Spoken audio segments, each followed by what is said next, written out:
Chapter 15. Dutch Springs was virtually a ghost town when Bill North eased his laboring pony past its flimsy facade in the early morning hours. The moon bathed silent the main street with cold white light. Waning shafts of yellow streamed from the Golden Eagle. North glanced through the windows as his mount dragged past, and he glimpsed an intent group hunched over a card table. The ever-open doorway of the bucket of blood yawned black in the shadows. A drunk stirred sluggishly in the gutter. He pushed on to the yard. Unless replacements for the paymaster's office had come through, they were empty bunks in the freight car. At the worst, he could snatch a few hours of sleep on the floor. Stiff-limbed and weary, he piled out of leather onto the sleeping car and hammered on the sliding door. Geoffrey Glencourt, tussle-headed and frowning eyes, finally slid it open and stared out owlishly. "Hello, Jeff. Stiff as usual," greeted North. "My dear friend, I'm not drunk, just merely sleepy," corrected Glencourt solemnly. This happens to be a most unearthly hour to make a social call. I need a bed." "Well, then come on in," yawned the other. "But leave the horse outside." North watered his pony in the mule lines and stripped off the saddlery and tied it behind the car. Pulling off his boots, he hoisted his aching limbs into the empty bunk with vast thankfulness. Glencourt was already snoring. In the bright sunlight of morning, North ducked into June Larson's pie shop. The little store was radiant with sunshine, and the ex-paymaster was in a radiant mood. Shaved, a hearty breakfast beneath his belt and his real estate deals on the record, he was literally exuding satisfaction. "Back again, June," he shouted boisterously, clanking a half-empty pouch on the counter. "Did you buy my lots?" asked the girl with a questioning glance at the pouch. Her cool reception dampened North's soaring spirits like a douse of cold water. His grin faded. "I did," he replied stiffly. 6 on the main street, such as it is. $600 all recorded in your name." "Well, that's sweet of you." June smiled for the first time. "Thanks, Bill." But the zest had gone out of the young ex-paymaster. "Pretty as a picture and a dollar sign for a heart," he thought moodily. "It was a pleasure," he growled. "There's $400 gold in that pouch, and I'd like a receipt." June's blue eyes opened wide. "You're not angry?" "No, just businesslike," he returned curtly. "Hadn't you better step over to the courthouse and check the records?" "Bill!" Her voice was reproachful, but a half-smile lingered on her firm lips. "I suppose you bought up the town. Tell me all about it." North thawed beneath the caress of her clear voice and the eagerness of her eyes. "There's not much to tell," he grumbled. "I've just about bought up the burg, but I had some competition. That Leroux fellow was on the job too." "How could he know?" she breathed, hanging on to his words. "I never breathed a word to anyone." "It's my fault," North admitted, and told her of the incident in the stage and his substantial clash at the hotel. He was careful, however, to omit all mentions of Maggie. Women never understand one another.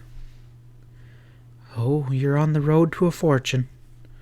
Homage trembled in June's odd tones. "You don't seem as though I could miss." It was difficult to keep complacency out of his voice. June fondled the sagging leather pouch with slim fingers, clinking the contents with pursed lips. "Would you think me an awful hog if I was to ask a favor?" she inquired softly. North succumbed to the old fascination. "Shoot!" he beamed. "Could I have more lots for this money?" Once again he recoiled beneath a stabbing pang of doubt. Just what thoughts were passing behind those cool blue eyes? Had she any use for him at all, except as a tool? But a glance at her pleading face erased the suspicion. After all, he could afford to be generous. He had land aplenty tied up. He pulled a folded sheet out of his pocket and smoothed it on the counter. It was a rough map of his acquisitions in Indian Flats. "How would this place suit your ladyship?" He jabbed a forefinger on a piece near the hotel. "Splendid," enthused the girl. "Why, you own all the land around. That makes us neighbors." "Say, June," impulsively, his big hand covering hers, "why not partners?" "Some day, perhaps," she returned hurriedly. "Now, run over to the recorder's office like a good boy and make the transfer." North met lean, gray-shirted Pat Stevens on the courthouse steps. "Figure you pulled out of this ungodly hole," drawled Pat. "I heard you quit the railroad and hit for Indian Flat. Run across any sign of Maggie?" North shook his head in vigorous denial. "Well, I heard a whisper she might be around the flat. Reckon I'll ride up and take a look-see. Well, look who's here." Covered with a mantle of dust, Leroux pulled up at the hitching rail and carefully swung out of the saddle. "Kind of saddle sore," chuckled Pat. "He took the stage that way, too." Leroux mounted the wide wooden steps with quick, eager paces, glancing sharply at the two men, stopped abruptly in his tracks as though he had encountered an invisible wall. "Morning, Leroux," sang out North cheerfully. The saloon man stared at the tall, young ex-paymaster as though unable to believe the evidence of his eyes. "You're too late, mister," added North. "I've already recorded." For a full minute, the saloon man stood immobile, small eyes darting from North's smiling features to the sheriff's impassive countenance. And then, without further word, he passed them and pushed on to the courthouse.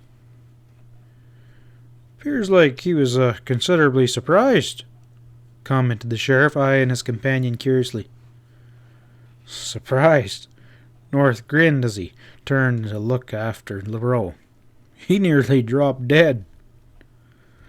Leroux was throwing questions at the clerk behind the wicket in the recorder's office when North entered the big bare room on the second floor. The young fellow stood back waiting. Leroux pushed through some documents to the recorder, turned and approached the man who had outsmarted him. North tensed and braced for trouble, but Leroux had recovered his aplomb. There was an expression akin to respect in his hood's eyes as he stepped close. "So, you grabbed the jackpot," he rasped. North nodded. "I guess I figured you wrong." Leroux's voice was puzzled. "You're slick. Well, I grabbed quite a slice. Say, we ought to get together." "I'm holding everything," declared North decisively. "Well, who's asking for a cut?" demanded the saloon man impatiently. "This is our big chance to clean up if we jack up prices. Just as soon as the grapevine gets it, there'll be a stampede to Indian Flat, and we got it all sewed up, and we got to sell high. No undercutting, you get me?" North nodded, weighed the other's words, and half suspected a trick. "Look." Leroux pointed a bony finger into the young man's vest. "You're smart, but you're green.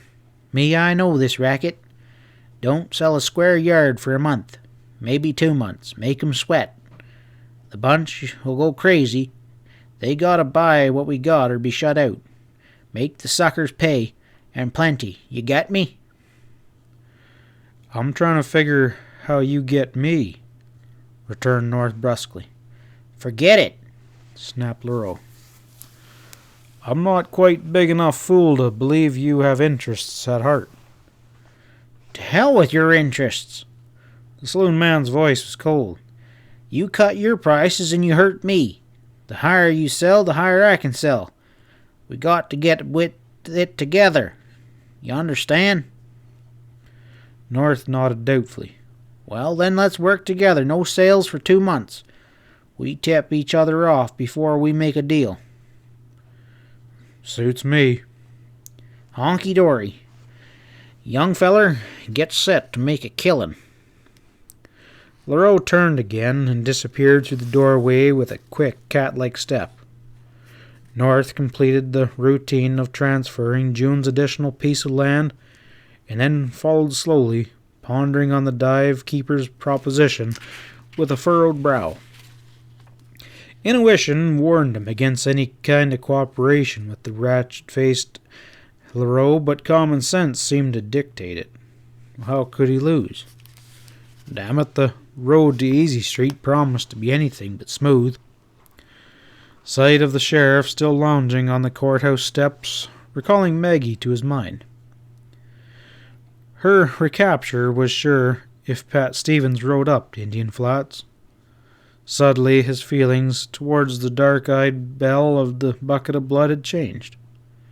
He stood irresolute on the plank walk. At least he owed her a chance to escape after what she had done for him, but how could he get word to her?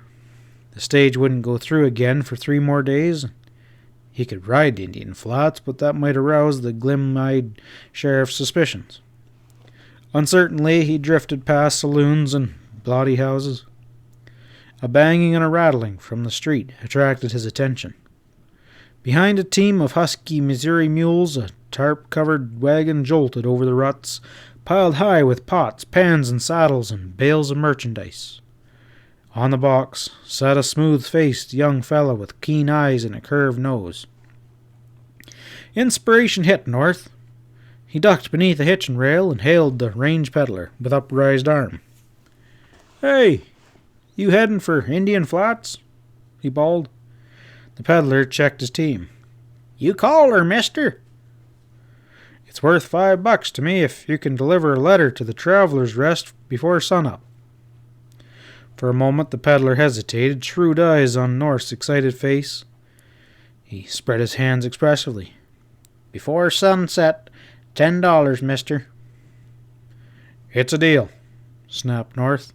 He searched his pockets. The peddler twisted his lines around the brake lever and slid down. You lost your letter? He inquired politely. No, I need a paper and a pencil to write it with. The peddler's hand dove beneath the flapping tarp and delved into a box, and he pulled out a cardboard package. We got beautiful linen stationery and envelopes and 2 pencils. $1. He beamed. North threw him a coin and broke open the package. Leaning against the wagon box, he wrote his note, addressed the envelope, and then sealed it. He placed it in the peddler's ready palm with a gold eagle, and then stood hesitatingly eyeing the open package of stationery. Just throw it in there, suggested the peddler with a quick smile, indicating the box from which he had extracted it. Glad to be rid of his bundle, North pitched the surplus stationery into the receptacle, while the peddler stood by, washing his hands with invisible soap. The young ex-paymaster glanced down the street. Sheriff Stevens was hunkered on the courthouse steps, smoking lazily as he watched the passing throng. It's too far for him to see me, thought North with relief, with all this dust and confusion. He stood back and watched the peddler whip up his team, and then headed into the Jewel Hotel to book a room. Now that the tension was relieved, and the effects of the 30-mile ride and long hours without sleep made themselves felt, his limbs felt as though they were loaded with lead. He yawned as he plodded slowly up the stairwell. What did it matter anyway? All he had to do now was eat, sleep, and draw golden dividends. The peddler's wagon clanked along dusty Main Street. Pat Stevens rose leisurely as it rolled past the courthouse. Strolling across the front of the knotted mules, he raised his hand. For a second time, the peddler hauled on the reins. "Let me see that note there, Ike," drawled the sheriff. "Note?" The peddler's voice was shrill with astonishment. "Yeah, the note that tall young feller passed." Ike stretched out his long arms in protest. "I swear by the prophets he bought a beautiful package of stationery for $1. Maybe I could sell you a package, little damaged, half price." "Ike," returned Pat with weary patience, "I ain't in a bargaining mood. There's a nice clean cell behind the courthouse. You let me see that note or I'll jug you, aiding and abetting a criminal to escape the due process of the law." Ike's arms dropped in despair. He met the sheriff's stern gray eyes and his shoulders lifted, and he fished North's letter from an inner pocket. Pat glanced at the hastily scrawled address. Miss Maggie Maloney, The Traveller's Rest, Indian Flats. With an expressionless features, he handed it back. "So long, Ike," he grunted, and then headed for the livery barn. End of chapter 15.